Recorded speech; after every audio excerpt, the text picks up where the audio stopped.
let's talk about my freshly dyed hammock. This looks like a good spot. Never mind. Alright, this is better. I like to have a pillow in my hammock, so this is a compressed camping pillow. Don't worry, it will fluff up. I'm just gonna help it a little bit. Setting up the hammock just takes these two ropes, and they have loops that you hook the carabiners into.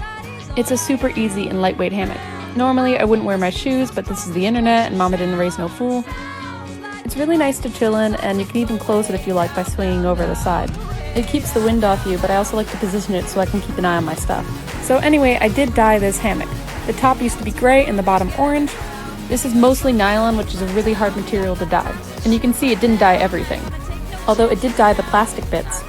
Check the difference between this and the undyed one. I used a special dye meant for synthetic fabric.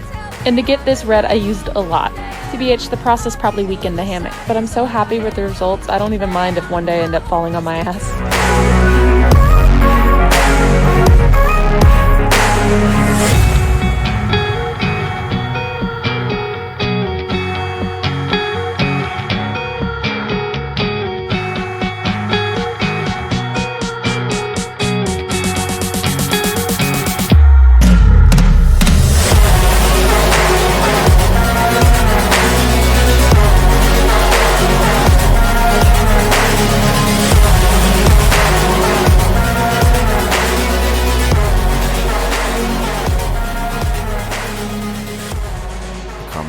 Trucker's hitch is making a ridgeline for a hammock. The point of a ridgeline is to take tension off your body when lying down. First, you anchor your cord to one end using any slip hitch of your choice. Here, I'm using a high point hitch. Then bring your cord to the other side and use the trucker's hitch to apply tension. Know that when making a ridgeline, it's best to use really static cordage. I'm using 1.8mm Dyneema because it's cheap, ridiculously strong, and has almost no stretch.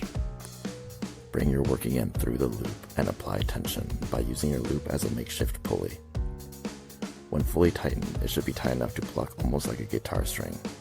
Compare before and after tensioning. Your hammock should raise and compress a little bit on the sides. To finish your trucker's hitch, pinch where the loop and working end meet to hold a tension and tie it off using a mule.